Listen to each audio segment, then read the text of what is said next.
The invitation arrived on a Tuesday morning, folded neatly inside a cream-colored envelope that smelled faintly of expensive perfume. Eliza Hartman stared at her name written in looping gold letters and felt a familiar knot tighten in her chest. 10-year high school reunion. Westbridge High. She hadn't thought about that place in years, at least not consciously. Yet the memories came rushing back anyway, uninvited and sharp, like glass under bare feet. Back then, Eliza had been known by many names, none of them kind. A class loser was the one that stuck. Not because she was lazy or cruel or stupid, but because she was different, quiet, awkward, and poor in a town that worshipped popularity and money. Her clothes were hand-me-downs. Her shoes were always a season old. She worked part-time at her aunt's bakery while others spent weekends at the lake. And worst of all, she never learned how to disappear when people laughed. The reunion invitation included a handwritten note at the bottom. "Hope you can make it.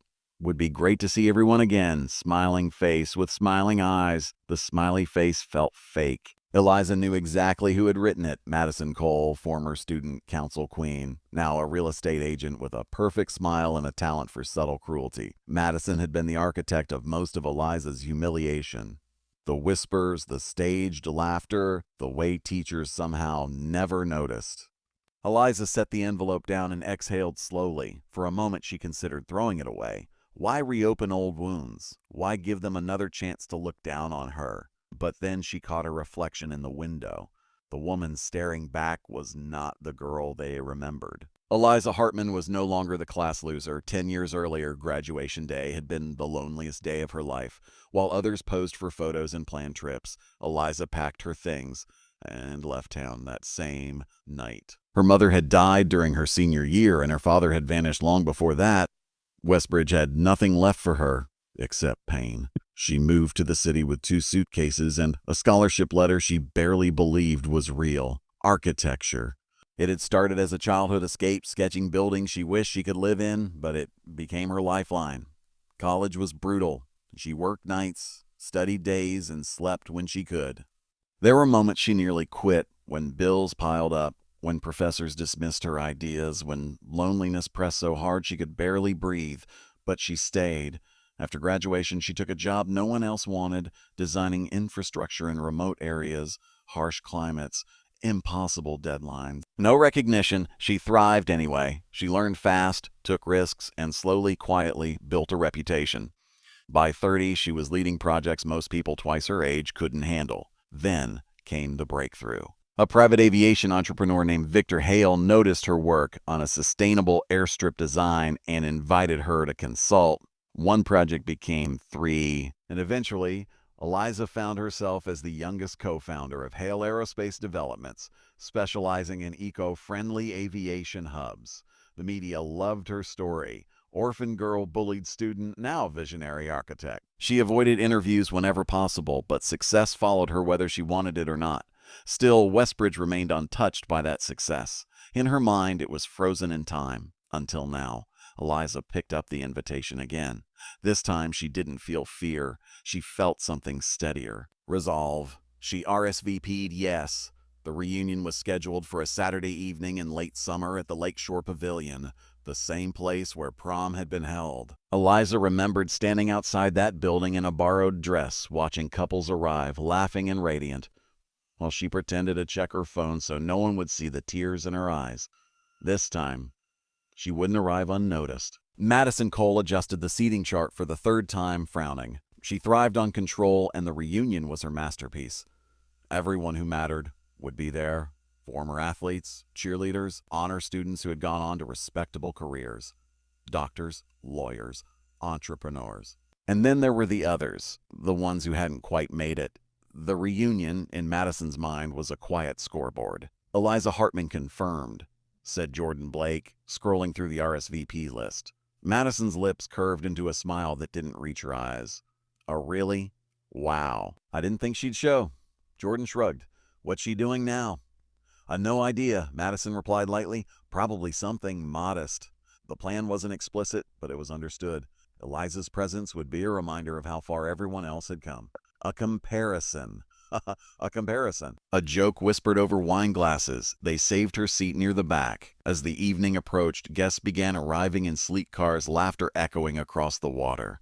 Old alliances reformed quickly. Stories were exaggerated. Failures were softened. Everyone performed a version of themselves they thought looked successful. Madison watched it all with satisfaction. Then, at exactly 7:30, the air changed. A low, distant thrum rolled across the lake. Subtle at first, then mistakable. Conversations paused. Heads turned skyward. "Oh, what's that?" someone asked. The sound grew louder, chopping through the warm evening air. Within seconds, a helicopter emerged from behind the tree line, sleek and black, its lights reflecting off the water. The pavilion fell silent. The helicopter hovered briefly, then descended onto the designated landing pad near the lakeshore. A pad rarely used, mostly decorative. Wind whipped through dresses and jackets as the blades slowed, then stopped. The door opened. A woman stepped out. She wore a simple tailored navy dress and low heels, no flashy jewelry, no designer logos. Her posture was calm, confident, unhurried. When she removed her sunglasses, recognition rippled through the crowd like a shockwave. "Eliza?" someone whispered. Madison's smile froze. Eliza Hartman walked toward the pavilion, not looking around for approval, not scanning for reactions. She moved like someone who belonged to anywhere she chose to stand. Jordan's mouth fell open. That's her?" Madison forced a laugh. "It's probably a rental, for show." But doubt crept in. Inside, Eliza was greeted by a stunned silence that slowly broke into murmurs. Faces she remembered only as sources of pain now looked uncertain, curious, even intimidated. "Hi," she said simply to the greeter, handing over her coat. Her seat was, indeed, near the back. She noticed. She didn't comment. As the evening progressed, people approached her cautiously. Small talk turned into questions. Questions turned into awe as they learned the truth.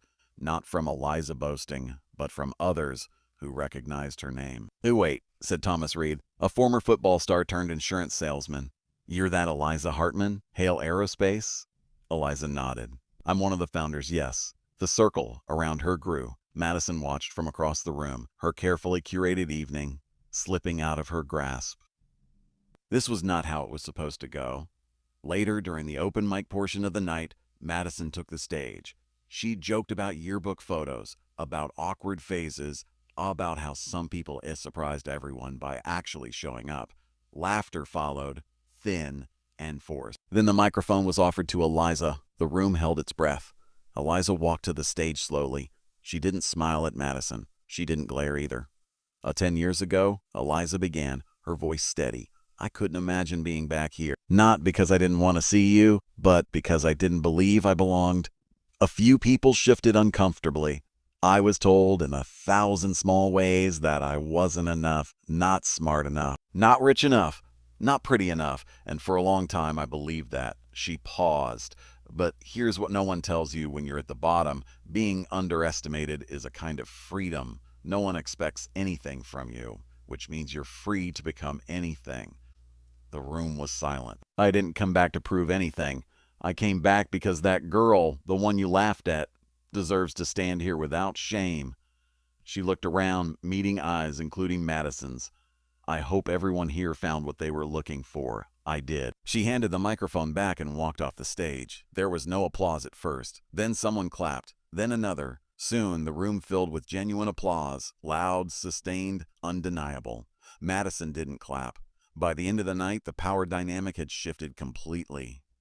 People lined up to speak with Eliza, to apologize, to reconnect. Some meant it, some didn't. Eliza accepted both with grace. When the evening wound down, she stepped outside alone. The lake was calm, the air cool.